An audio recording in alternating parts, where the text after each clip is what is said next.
जय हिंद दोस्तों। आज हम कवर करेंगे BA third year fifth semester जिसका एग्ज़ाम 2023-24 में होने वाला है। इसी मंथ नवंबर से या फिर दिसंबर से शुरू हो जाएगा 2023 में।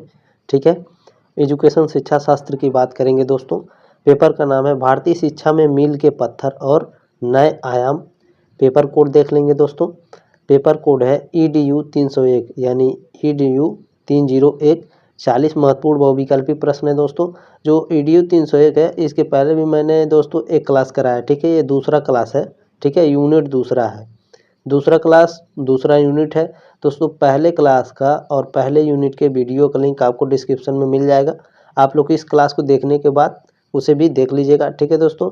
दूसरे क्लास के भी मैंने एक क्लास कराया है सेकेंड पेपर का, ठीक है। सेकेंड पेपर का एक क्लास कराया है, फर्स्ट यूनिट और फर्स्ट पेपर, ठीक है। तो उसका भी लिंक मैं डिस्क्रिप्शन में दे दूंगा। इसे देखने के बाद उसे देख लीजिएगा दोस्तों, ठीक है। 40 महत्वपूर्ण बहुविकल्पी प्रश्न है। चलिए स्टार्ट करते हैं आज की क्लास। इसमें पहला प्रश्न है दोस्तों, इनोवेशन शब्द किस शब्द से बना है? ऑप्शन नंबर डी है इनोवेट से बना है। दोस्तों कुछ नोट्स भी दिए गए हैं, ध्यान से पढ़िएगा इसे। नवाचार या नव प्रवर्तन, अंग्रेजी में इसे इनोवेशन कहते हैं, ठीक है। यह अर्थशास्त्र, व्यापार, तकनीकी एवं समाज शास्त्र में बहुत ही महत्व विषय है, ठीक है दोस्तों। नवाचार यानी नव धन आचार का अर्थ होता है किसी उत्पाद, प्रक्रिया या सेवा में थोड़ा या बहुत बड़ा परिवर्तन लाना, ठीक है। इसकी उत्पत्ति 16वीं शताब्दी में माना जाता है, ठीक है दोस्तों। अगर पूछेगा आपके एग्जाम में दोस्तों कि इनोवेशन शब्द किस शब्द से बना है, तो इनोवेट से बना है। और इनोवेशन शब्द की उत्पत्ति कब हुई थी, तो याद रखिएगा दोस्तों, इनोवेशन शब्द की उत्पत्ति 16वीं शताब्दी में मानी जाती है, ठीक है। प्रश्न नंबर 2 है दोस्तों, शैक्षिक तकनीकी का विकास किस वर्ष से मान सकते हैं? शैक्षिक तकनीकी का विकास 1926 ईस्वी से मान सकते हैं। प्रश्न है दोस्तों, शैक्षिक तकनीकी का अर्थ क्या है? दोस्तों यह सब्जेक्टिव टाइप क्वेश्चन लिखने में आपको हेल्प करेगा, तो ध्यान से पढ़िएगा। शैक्षिक तकनीकी एक ऐसी प्रविधि का विज्ञान है जिसके द्वारा शिक्षा के उद्देश्य को प्राप्त किया जा सकता है। यह उद्देश्य को व्यवहारिक रूप में परिभाषित करने में सहायता करता है। यह एक ऐसा विज्ञान है जिसके आधार पर शिक्षा के विशिष्ट उद्देश्यों की अधिकतम प्राप्ति के लिए भिन्न व्यूहों का निर्धारण तथा विकास किया जा सकता है, ठीक है। आगे बढ़ते हैं दोस्तों। प्रश्न नंबर 3 है, मीडिया शब्द किस भाषा से लिया गया है? लैटिन, फ्रेंच, जर्मन या आंग्ला भाषा से?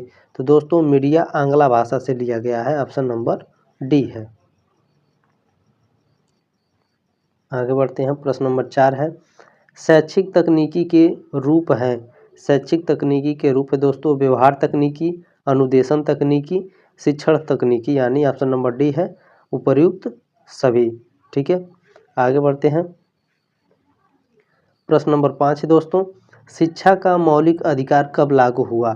शिक्षा का मौलिक अधिकार 1 अप्रैल 2010 को लागू हुआ। आगे बढ़ते हैं। प्रश्न नंबर 6 है दोस्तों, शिक्षा का अधिकार अधिनियम 2009 कब लागू हुआ? मोस्ट इंपॉर्टेंट सभी प्रश्न है दोस्तों, ध्यान से देखिएगा, लास्ट तक जरूर देखिएगा। 1 अप्रैल 2010 को, ठीक है दोस्तों। शिक्षा का अधिकार अधिनियम 2009 1 अप्रैल 2010 से लागू हुआ है। प्रश्न नंबर 7 है, ध्वनि के मापन का पैमाना है। तो ध्वनि को दोस्तों डेसिबल में मापा जाता है और ध्वनि का मात्रक क्या होता है दोस्तों? हर्ट्ज होता है। आगे बढ़ते हैं। प्रश्न नंबर 8 है, रेखीय अभिक्रमित अनुदेशन आधारित है, क्रिया प्रसूत अनुबंध सिद्धांत पर आधारित है, ऑप्शन नंबर ए सही है। प्रश्न नंबर 9 है दोस्तों, अनुदेशन के पक्ष हैं। तो अनुदेशन के पक्ष हैं भावात्मक, मनोज्ञात्मक, ज्ञानात्मक, यानी ऑप्शन नंबर डी है उपरोक्त सभी। प्रश्न नंबर 10 है, अभिक्रमित अनुदेशन की प्रमुख विशेषता है प्रभावी अभिक्रमक, ठीक है। ऑप्शन नंबर ए है दोस्तों, अभिक्रमित अनुदेशन की प्रमुख विशेषता है प्रभावी अभिक्रम। प्रश्न नंबर 11 है दोस्तों, लघु पद का सिद्धांत संबंधित है अभिक्रमित अनुदेशन से, ऑप्शन नंबर ए है। प्रश्न नंबर 12 है, अभिक्रमित अनुदेशन प्रणाली का विकास किसने किया था? तो इसे दोस्तों केलर ने और BF स्किनर ने मिलकर किया था, यानी ऑप्शन नंबर डी है, ए और बी दोनों। प्रश्न नंबर 13 है, अनुदेशन तकनीकी के प्रतिपादक कौन है? तो यह दोस्तों BF स्किनर है। ऑप्शन नंबर ए सही है। आगे बढ़ते हैं। प्रश्न नंबर 15 है, कक्षा अनुदेशन का आधार क्या है? कक्षा अनुदेशन का आधार होता है दोस्तों शिक्षण सामग्री, विषय वस्तु, शिक्षण विधि, यानी ऑप्शन नंबर डी है उपरोक्त सभी। ये ऐसे इस टाइप के क्वेश्चन दोस्तों आपको सब्जेक्टिव टाइप क्वेश्चन लिखने में हेल्प करेंगे, तो ध्यान से पढ़िएगा इस टाइप के क्वेश्चन। प्रश्न नंबर 16 है, शैक्षिक तकनीकी के प्रकार में सम्मिलित है? तो ऑप्शन नंबर ए है दोस्तों कोमल उपागम और कठोर उपागम, ये दोनों है, यानी ऑप्शन नंबर सी है, ए और बी दोनों। ठीक है, शैक्षिक तकनीकी के प्रकार में सम्मिलित है कोमल उपागम और कठोर उपागम। आगे बढ़ते हैं। प्रश्न नंबर 17 है, शैक्षिक तकनीकी की आवश्यकता का क्षेत्र है? तो ऑप्शन नंबर डी है दोस्तों उपरोक्त सभी है। ठीक है, शिक्षण अधिगम और मूल्यांकन शिक्षण तकनीकी की आवश्यकता का क्षेत्र होता है।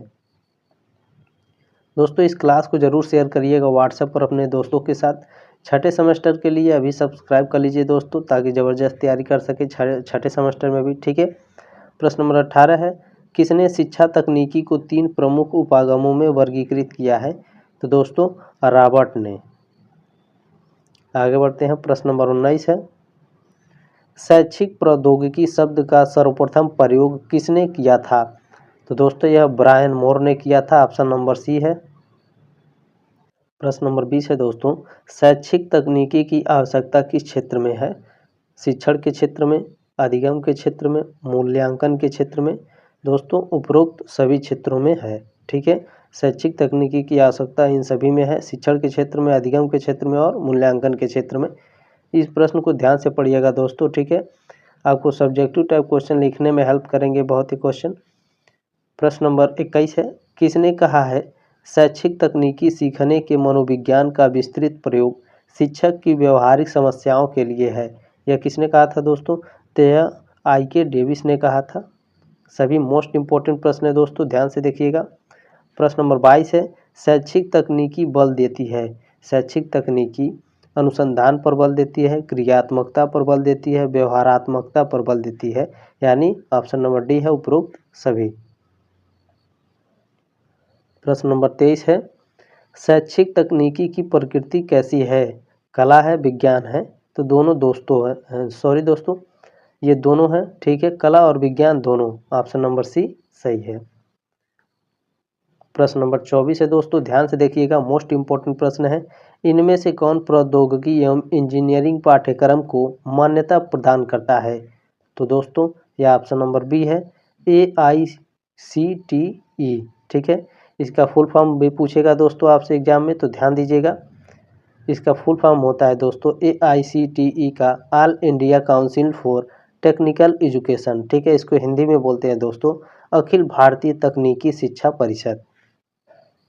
आगे बढ़ते हैं। प्रश्न नंबर 25 है, शैक्षिक तकनीकी शैक्षिक समस्याओं के समाधान का एक व्यवस्थित उपागम है? यह किसने कहा है? तो यह दोस्तों मित्रा ने कहा है। ऑप्शन नंबर डी सही है। प्रश्न नंबर 26 है दोस्तों, शैक्षिक तकनीकी का सबसे महत्वपूर्ण साधन कौन सा है? तो कंप्यूटर है। ऑप्शन नंबर सी है। प्रश्न नंबर 27 है, किसने कहा साइबरनेटिक्स मनुष्य तथा मशीन के नियंत्रण एवं संप्रेषण का विज्ञान है? यह किसने कहा है? तो यह W वीनर ने कहा है। ऑप्शन नंबर ए सही है।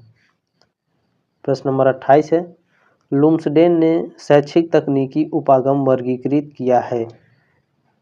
कठोर शिल्प उपागम में, प्रणाली विश्लेषण में, कोमल शिल्प उपागम, यानी उपरोक्त सभी में। ऑप्शन नंबर डी है। प्रश्न नंबर 29 है, भारत में शैक्षिक तकनीकी केंद्र की स्थापना कब की गई थी? वेरी वेरी मोस्ट इम्पोर्टेंट है। तो यह 1970 ईस्वी में की गई थी। ठीक है दोस्तों ध्यान दीजिएगा, यहाँ पर मैं आपको कुछ समझाने वाला हूँ, क्योंकि दोस्तों जो मैंने बुक्स पढ़ा है उसमें 1970 दिया है। ठीक है, भारत में शैक्षिक तकनीकी केंद्र की स्थापना 1970 दिया है। और दोस्तों अगर इसे मैंने गूगल किया तो गूगल पर आया है, इसकी स्थापना 1945 में सलाहकार निकाय के रूप में की गई थी और बाद में संसद के अधिनियम द्वारा 1987 में इसे संवैधानिक दर्जा प्रदान किया गया। इसका मुख्यालय नई दिल्ली में है। ठीक है, यानी दोस्तों अगर आपके एग्जाम में आएगा और ऑप्शन में दिया रहेगा दोस्तों कि आपके एग्जाम में दोस्तों यदि ऑप्शन में दिया रहेगा 1970 तो ऑप्शन में हम 1970 लगाएंगे, ठीक है। यदि आपके एग्जाम में ऑप्शन में दिया रहेगा 1987 तो हम 1987 लगाएंगे, ठीक है। कंफ्यूज मत होइएगा, इसलिए मैंने दोनों लिख दिया है ताकि एग्जाम में आप कंफ्यूज ना हो, आपका कोई भी क्वेश्चन गलत ना हो, ठीक है दोस्तों। प्रश्न नंबर 30 है, शैक्षिक तकनीकी शब्द का सर्वप्रथम प्रयोग किस देश में हुआ था? तो यह अमेरिका में हुआ था, ऑप्शन नंबर ए है। प्रश्न नंबर 31 है, किस शताब्दी में शैक्षिक तकनीकी का व्यापक विकास हुआ? तो दोस्तों 20वीं शताब्दी में शैक्षिक तकनीकी का व्यापक विकास हुआ था। प्रश्न नंबर 32 है दोस्तों, संचार सेवाओं से जुड़े उपग्रह हैं इनसैट, ऑप्शन नंबर ए है दोस्तों इनसैट संचार सेवाओं से जुड़े उपग्रह हैं, ठीक है। प्रश्न नंबर 33 है, भारत का प्रथम प्रक्षेपण यान SLV-3 कब विकसित किया गया था? दोस्तों अगर पूछेगा भारत का प्रथम प्रक्षेपण यान कौन है तो याद रखिएगा SLV-3, ठीक है। SLV-3 को कब विकसित किया गया था? तो 18 जुलाई 1980 ईस्वी में, ठीक है दोस्तों। PSLV और GSLV के बारे में दिया गया है, ध्यान से पढ़िएगा क्योंकि ये भी आप एग्जाम में पूछ सकता है। PSLV कब बना या फिर PSLV का फुल फॉर्म क्या होता है? तो याद रखिएगा PSLV का फुल फॉर्म होता है दोस्तों पोलर सैटेलाइट लॉन्च व्हीकल, ठीक है, यानी ध्रुवीय सैटेलाइट लॉन्च व्हीकल। दोस्तों PSLV का पहला सफल प्रक्षेपण अक्टूबर 1994 ईस्वी में किया गया था, ठीक है। PSLV पहला लॉन्च वाहन है जो तरल चरण यानी लिक्विड स्टेज में सुसज्जित है। GSLV के बारे में पढ़ेंगे दोस्तों, ध्यान दीजिएगा। GSLV की स्थापना कब हुई थी? या तो पहले दोस्तों इसे देखेंगे कि GSLV का फुल फॉर्म क्या होता है। तो याद रखिएगा दोस्तों जियोन्सी क्रोनस सैटेलाइट लॉन्च व्हीकल, ठीक है। इसकी स्थापना हुई थी दोस्तों 18 अप्रैल 2001 को, ठीक है। अगर पूछेगा आपके एग्जाम में GSLV की स्थापना कब हुई थी तो 18 अप्रैल 2001 को। दोस्तों आपके एग्जाम में प्रश्न पूछ सकता है कि भारत में कितने लॉन्च पैड हैं? तो दोस्तों भारत में 3 लॉन्च पैड हैं। कौन कौन से हैं दोस्तों? तो आज की तारीख में दोस्तों भारत में प्रमुख रूप से 3 रॉकेट लॉन्चिंग साइटें हैं। कौन कौन से? विक्रम साराभाई अंतरिक्ष केंद्र तिरुवनंतपुरम में है यानी थुम्बा में, केरल में सतीश धवन अंतरिक्ष केंद्र जो श्रीहरिकोटा में है दोस्तों, आंध्र प्रदेश में स्थित है, और डॉक्टर अब्दुल कलाम द्वीप जो ओडिशा में स्थित है। यानी 3 रॉकेट लॉन्चिंग स्थल हमारे इंडिया में हैं, ठीक है। प्रश्न नंबर 34 है, सबसे पहले इंटरनेट की शुरुआत किस देश से हुई है? तो दोस्तों USA से हुई है, ऑप्शन नंबर ए है। दोस्तों इंटरनेट की शुरुआत अगर पूछेगा कि इंटरनेट की शुरुआत किस साल में हुई है तो इंटरनेट की शुरुआत 1969 ईस्वी में शुरू हुई, ठीक है। प्रश्न नंबर 35 है, प्रिंटर क्या है? तो प्रिंटर दोस्तों आउटपुट डिवाइस है, ऑप्शन नंबर बी है। प्रश्न नंबर 36 है, भारत सरकार और राज्यों ने शिक्षा तकनीकी परियोजना का शुभारंभ कब किया? तो दोस्तों इसका ऑप्शन नंबर ए है 1972 से 1973 ईस्वी में। प्रश्न नंबर 37 है दोस्तों, साखी अभिक्रम खोजा गया था तो 1954 ईस्वी में खोजा गया था। प्रश्न को ध्यान से पढ़िएगा दोस्तों, साखी अभिक्रमित अनुदेशन के जनक कौन है? तो नॉर्मन ए क्राउडर साखी अभिक्रमित अनुदेशन के जनक हैं, इसलिए इसे क्राउडरियन मॉडल भी कहा जाता है। प्रश्न नंबर 38 है, अभिक्रमित अनुदेशन का विकास किया गया था तो यह दोस्तों स्किनर द्वारा किया गया था। प्रश्न नंबर 39 है दोस्तों, अभिक्रमित अधिगम के जनक कौन है? वेरी वेरी मोस्ट इंपॉर्टेंट है, तो BF स्किनर, ठीक है।